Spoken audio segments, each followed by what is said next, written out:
कई बार जीवन में ऐसे लोग मिलते हैं जो हमें छोटा दिखाने की कोशिश करते हैं, हमारी अच्छाई को हमारी कमजोरी समझ लेते हैं और हम चुप रह जाते हैं क्योंकि हम लड़ाई नहीं चाहते। पर आचार्य चाणक्य कहते हैं, चुप रह जाना हमेशा महानता नहीं होती। कई बार चुप्पी सबसे बड़ा अपराध बन जाती है। आज के इस वीडियो में हम समझेंगे कि आपको कब चुप नहीं रहना चाहिए, कैसे अपमान का सही जवाब देना चाहिए और चाणक्य की नीतियां इस स्थिति में आपकी कैसे रक्षा करती है। वीडियो को अंत तक अवश्य देखें क्योंकि आपका आत्मसम्मान किसी भी चीज से बड़ा है। दुनिया में दो तरह के लोग होते हैं। पहले वो जो आपकी सफलता देखकर खुश होते हैं, दूसरे वो जिनके लिए आपकी सफलता एक खतरा होती है। चाणक्य कहते हैं, जहां ईर्ष्या है वहां अपमान अवश्य है।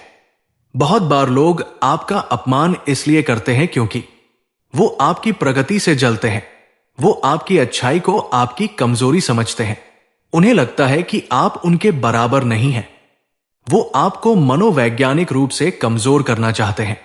चाणक्य के शब्दों में, दुष्ट व्यक्ति हमेशा उस पेड़ को काटना चाहता है जिसमें फल लगे हों। इसलिए याद रखें, आपका अपमान अक्सर आपकी ताकत की वजह से होता है, कमजोरी की वजह से नहीं। चाणक्य कहते हैं, जहां सम्मान की हानि हो वहां मौन धारण करना मूर्खता है। कब चुप रहना चाहिए? जब सामने वाला मूर्ख हो, विवाद व्यर्थ है। जब वो गुस्से में हो, उस वक्त बात करने से आग बढ़ती है।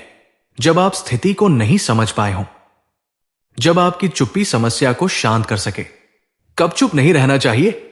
जब कोई बार बार आपका आत्मसम्मान तोड़ने की कोशिश करे, जब कोई आपको डेलिबरेटली इंसल्ट करे, जब कोई भीड़ के सामने आपको छोटा दिखाने की कोशिश करे, जब आपकी साइलेंस आपकी कमजोरी बन जाए। आचार्य कहते हैं, अन्याय सहने वाला भी उतना ही दोषी है जितना अन्याय करने वाला। इसलिए अपमान होने पर चुप रहना महापुरुषों की नीति नहीं है। अपने सम्मान की रक्षा करना जीवन का धर्म है।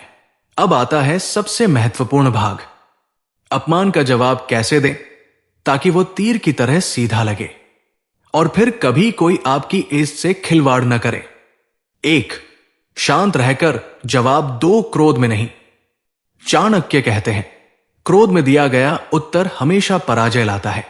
अपमान का जवाब हमेशा शांत मन से दे ताकि शब्द आपकी शक्ति बने, कमजोरी नहीं।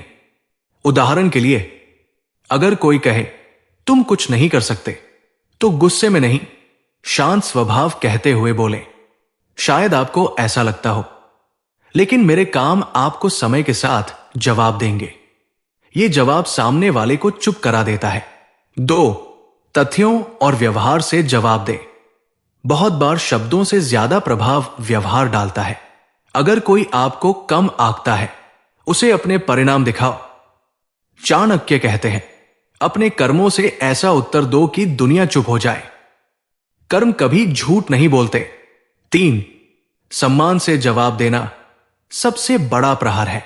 अगर कोई आपको गुस्से में अपमानित करे तो उनका सम्मान करके जवाब देना सामने वाले को भीतर तक हिला देता है, क्योंकि सम्मान देने की क्षमता केवल महान लोगों में होती है। 4. सीमा तय कर दो, सेट बाउंड्रीज। अगर कोई बार बार आपका अपमान करता है तो स्पष्ट कहें, मैं सम्मान करना जानता हूं लेकिन अपमान सहना नहीं। चाणक्य कहते हैं, जो आपकी सीमा समझता नहीं उसे सीमा दिखाना ही ज्ञान है। 5. दूरी बना लो, सबसे तेज जवाब। कई लोगों को जवाब देने की कोई जरूरत नहीं, उन्हें सिर्फ एक बार दिखा दो कि आप दूरी बनाना जानते हैं। चाणक्य कहते हैं, दुष्ट लोगों से दूरी ही सबसे बड़ा उत्तर है। 6. आत्मविश्वास आपकी ढाल है। अपमान तभी लगता है जब हम अंदर से टूटे हों। चाणक्य कहते हैं, जो स्वयं को जानता है उसे कोई अपमानित नहीं कर सकता। जब आप आत्मविश्वास से खड़े होते हैं, दुनिया का कोई भी व्यक्ति आपको झुका नहीं सकता। आचार्य चाणक्य की नीति हमें यह सिखाती है कि अपमान का सही जवाब देना कमजोरी नहीं, बल्कि अपने सम्मान की रक्षा करना है। शांत रहकर जवाब देना कर्मों से उत्तर देना, सीमाएं तय करना, दूरी बनाना और अपने आत्मसम्मान की रक्षा करना, यही असली चाणक्य नीति है। चाणक्य के अंतिम शब्द, जो स्वयं का सम्मान नहीं करता, दुनिया उसका सम्मान कभी नहीं करती। इसलिए चुप मत रहो, अपने अपमान का सही, शांत और समझदार जवाब दो। जय आचार्य चाणक्य, जय भारत।